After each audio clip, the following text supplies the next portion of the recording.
Siria elimina puestos turcos para reabrir una carretera tras 8 años.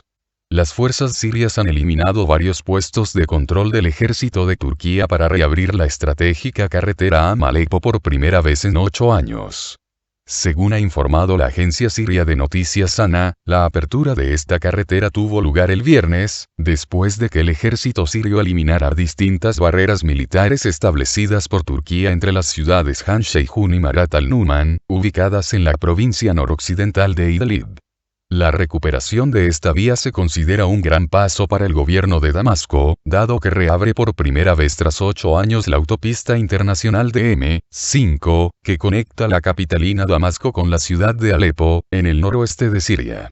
La recuperación total de esta autopista se logró después de que las tropas del ejército sirio y sus tropas de desminado aseguraran en las últimas semanas sus alrededores frente a cualquier amenaza proveniente de los grupos armados y extremistas apoyados por Ankara.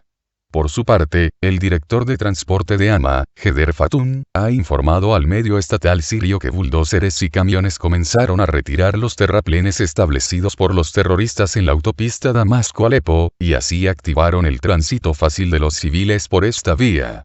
Un reportero de SANA, no obstante, ha denunciado que, pese el alto el fuego alcanzado el pasado 5 de marzo entre Rusia y Turquía sobre la provincia de Idlib, el ejército turco aún se niega a retirar sus armas pesadas de los puestos de observación de esta región siria. Entre los consensos alcanzados Moscú y Ankara, se anunció también la creación de un corredor de seguridad de 6 kilómetros al norte y 6 kilómetros al sur de la carretera M4 que se extiende desde la ciudad costera de Latakia hasta Alepo, controlada actualmente por las fuerzas sirias. El pacto ruso-turco supone una victoria para Damasco, ya que consolida los avances del ejército sirio por Idlib, mientras que significa una derrota para Turquía, que no logró frenar el progreso de los sirios ante los milicianos insurgentes, la mayoría extremistas, que operan como fuerzas paramilitares de Ankara en el país levantino. Damasco acusa a Erdogan de escudar sus acciones en Siria con el acuerdo de Adana. El Ministerio de Exteriores de Siria acusó al presidente de Turquía, Recep Tayyip Erdogan, de engañar a la comunidad mundial sobre sus acciones en Siria e interpretar libremente el acuerdo de Adana firmado en 1998. Damasco condena la insistencia de Erdogan que continúa mintiendo y haciendo alucinar a la comunidad sobre sus acciones en Siria, dice una declaración de la Cancillería siria recibida por Sputnik. La entidad diplomática criticó fuertemente la declaración del líder turco de que las tropas del país entraron en la provincia de Idlib en consonancia con el acuerdo de Adana. Siria recuerda que el acuerdo de Adana prescribe la coordinación de Turquía con las autoridades sirias ya que es un acuerdo intergubernamental y Erdogan no puede actuar individualmente en consonancia con él, subraya la declaración. El Ministerio de Exteriores precisó que el acuerdo abarca la lucha contra el terrorismo, pero Erdogan de hecho defiende a los grupos terroristas que son sus instrumentos y les presta apoyo, lo que desacredita a las autoridades turcas, según la Cancillería. Después de que aumentaran los ataques del Partido de los Trabajadores del Kurdistán, PKK, terroristas para Ankara, contra Turquía desde Siria, en 1998 los dos países firmaron el acuerdo de Adana lo que llevó a Damasco a declarar también terrorista a esa organización y expulsar a sus líderes. El acuerdo prevé la lucha antiterrorista conjunta en particular contra el PKK así como los esfuerzos para impedir que el terrorismo se propagase a otros estados. En el anexo 4 del documento se dice que la parte siria comprende que su fracaso de aplicar las medidas necesarias y obligaciones de seguridad declaradas en este acuerdo otorga a Turquía el derecho de aplicar todas las medidas necesarias de seguridad dentro de 5 kilómetros de profundidad del territorio sirio.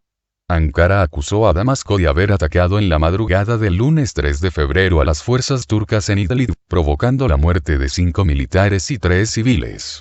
A su vez los militares rusos negaron que sus colegas turcos les hubieran avisado sobre los traslados que iban a realizar en la zona de distensión de Idlib y se vieron bajo el fuego que las tropas del gobierno sirio habían abierto contra los terroristas.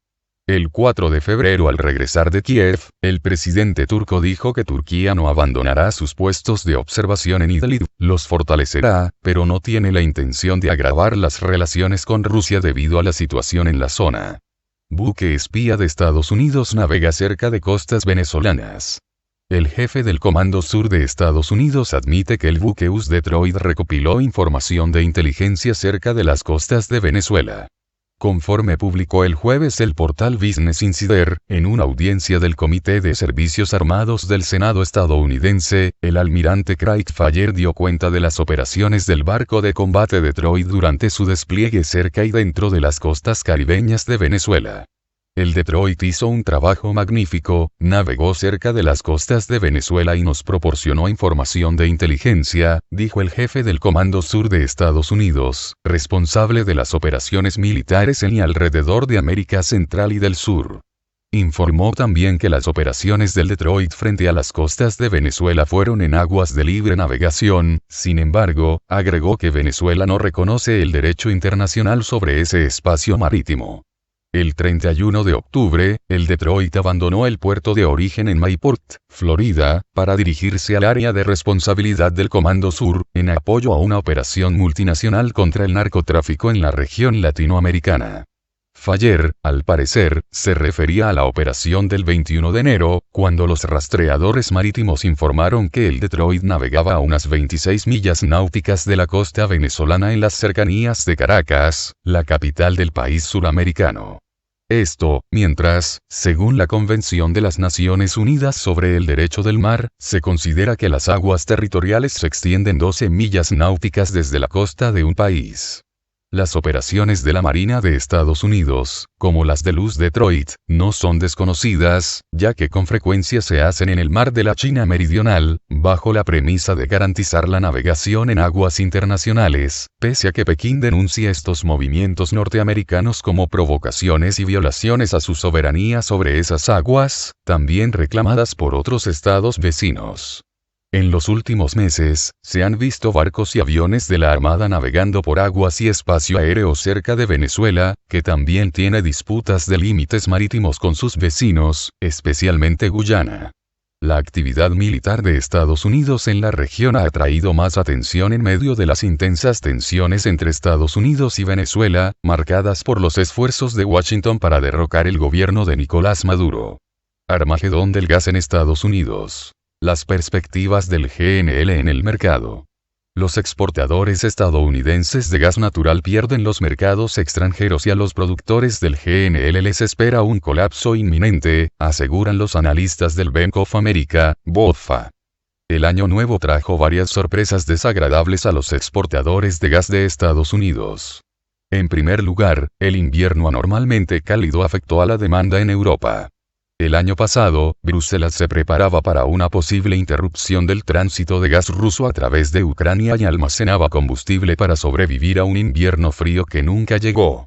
Por lo tanto, las instalaciones europeas de almacenamiento de gas están llenas de combustible y la Unión Europea simplemente no necesita el GNL norteamericano.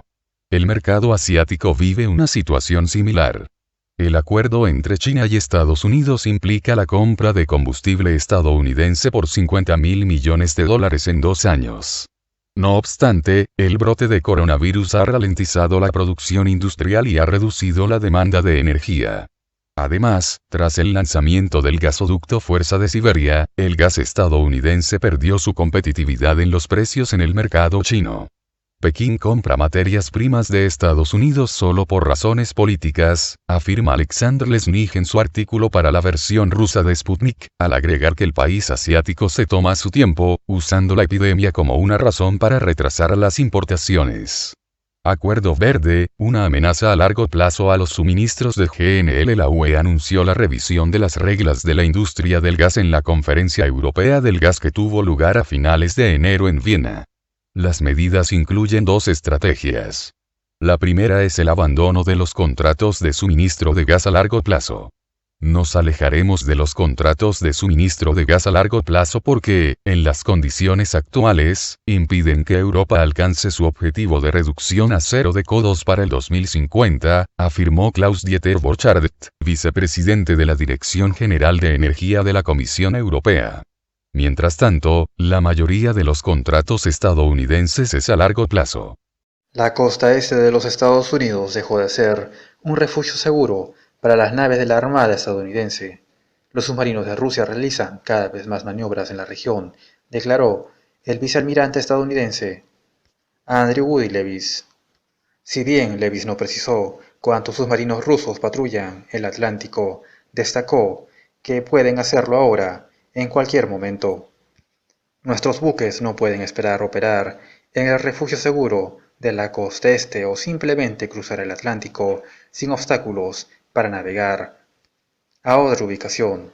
Hemos visto un número cada vez mayor de submarinos rusos en el Atlántico capaces, más que nunca, de desplegarse por periodos más largos y con sistemas de armas más letales, aseveró. La reacción de los expertos militares rusos a las declaraciones de Levis no se hizo esperar. Poco a poco Rusia recupera las rutas de patrullaje importantes que previamente habían sido ocupadas por la URSS en el Atlántico y que se perdieron tras su caída. El Atlántico es muy importante para la seguridad del país euroasiático porque todas sus líneas de comunicación atraviesan este océano, destacó Alexei Vozhberevsky, director del Centro de Investigación Político-Militar del Instituto Estatal de Relaciones Internacionales de Moscú. La costa del Atlántico es la región más poblada de Estados Unidos y alberga un considerable número de bases militares y navales. Es natural que los submarinos rusos patrullen el Atlántico, opina el experto. El hecho de que los estadounidenses hablen de ello ahora evidencia no solo una cosa. En un momento dado les tranquilizó que nuestras patrullas circulasen raras veces o se suspendieran por completo. Por ello ahora el regreso de Rusia al océano y la construcción de nuevos submarinos preocupan indudablemente a los militares de Estados Unidos, afirma el experto. De hecho, la presencia de los submarinos rusos preocupa no solo a Estados Unidos, sino también a sus aliados de la OTAN, recuerda el periodista Joseph Trevitik en su artículo publicado para el portal The Drive.